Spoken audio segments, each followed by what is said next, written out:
جمہوریت کا نام نہاد نظام عوام کو بیزار کر چکا ہے۔ لوگ اب آلٹرنیٹ کی طرف دیکھ رہے ہیں اور مسلمانوں کے لیے دین کا نظام ہی ہر نظام سے بہتر ہے۔ اسلامی تحریکیں اسی جمہوریت میں داخل ہو کر اسی نظام کو بدلنے کی کوشش کر رہی ہیں۔ اچھا کام ہے، کرنا چاہیے، لیکن کم عقل اور کم علم لوگ عوام کو دینی تحریکوں سے بدگمان کر رہے ہیں۔ پروپیگنڈا کا شکار ہونے والے اسلامی تحریکوں کے کارکنان آپس میں نا اتفاقی پھیلانے میں غیر دانستہ طور پر ملوث ہو رہے ہیں، جو اسلامی تحریکوں اور جماعتوں کے لیے خطرناک بات ہے۔ سیاسی اسلامی تحریکوں کے کارکنان تبلیغی تحریکوں سے یہ مطالبہ کرتے نظر آتے ہیں کہ وہ سیاسی کارروائیوں اور فیصلوں میں شریک ہوں، اور تبلیغی جماعتیں اعلان کرنے پر مجبور ہیں کہ وہ سیاست میں قدم نہیں رکھیں گی کیونکہ ان کا تبلیغی کام اس وجہ سے متاثر ہو سکے۔ اس بات کو سمجھنا بہت ضروری ہے کہ دنیا کی سپر پاورز، سیکولر لبرل قوتوں نے دین کو سیاست اور ریاست سے باہر نکال دیا ہے، اور ایسے نازک وقت میں پاکستان کی تبلیغی جماعتوں کی پالیسی بالکل درست ہے۔ پاکستان میں تبلیغی تحریکیں ایک ادارے کی طرح کام کر رہی ہیں۔ ہر ادارے کا ایک بنیادی کام ہوتا ہے۔ مثال کے طور پر ہاسپٹل علاج کرنے کا ادارہ ہے۔ ہاسپٹل میں ہر مذہب، مسلک، رنگ و نسل اور سیاسی وابستگی رکھنے والے افراد علاج کے لیے آتے ہیں، اور ہاسپٹل سبھی کا علاج کرتے ہیں۔ اسی طرح تبلیغی جماعتوں کو آپ روحانی علاج کے ادارے سمجھیں۔ یہ تبلیغی جماعتیں کہتی ہیں کہ ہم ہر مذہب، مسلک اور سیاسی وابستگی رکھنے والے افراد کا روحانی علاج اور اصلاح کرنا چاہتی ہیں۔ اس لیے سیاسی کارروائیوں کا حصہ ہم نہیں بن سکتے کیونکہ یہ ہمارا کام نہیں ہے۔ لیکن یہ ادارے کبھی یہ نہیں کہتے کہ دین کا سیاست سے کوئی تعلق نہیں، بلکہ وہ صرف یہ کہتے ہیں کہ ہمارے ادارے، جماعت یا تحریک کی کوئی سیاسی وابستگی نہیں۔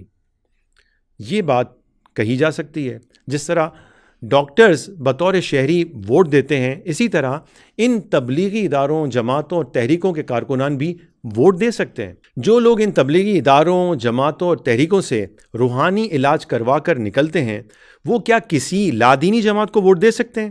کبھی نہیں۔ اسی لیے تبلیغی تحریکوں کے کارکنان جب اپنی ذاتی حیثیت میں دین کا درد رکھ کر ووٹ ڈالتے ہیں تو ان کا ووٹ بھی دینی سیاسی تحریکوں کو ہی جاتا ہے۔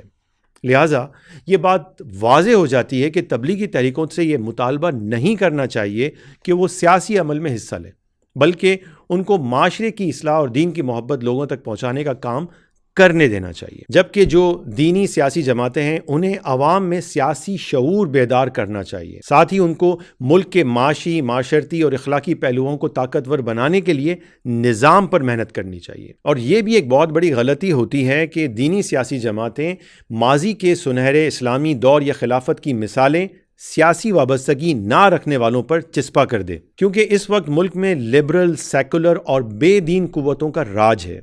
ان مثالوں کا اطلاق اس لبرل سیکولر ڈیموکریسی میں نہیں ہو سکتا۔ لہٰذا آپس میں نہ ٹکرائیں۔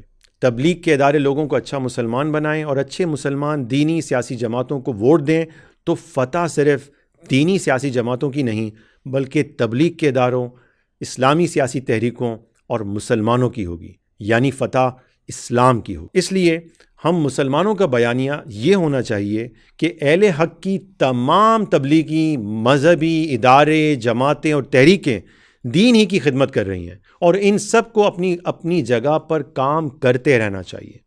ہم مسلمان یہ سمجھتے ہیں کہ تحریکیں، جماعتیں اور ادارے کسی خاص حکمت عملی کے تحت غیر سیاسی ہو سکتے ہیں، لیکن یہ ہر مسلمان کا عقیدہ ہونا چاہیے کہ اسلام اور سیاست الگ الگ نہیں، بلکہ سیاست حضور علیہ الصلوۃ والسلام اور تمام انبیاء علیہم السلام کی سنت مبارکہ ہے۔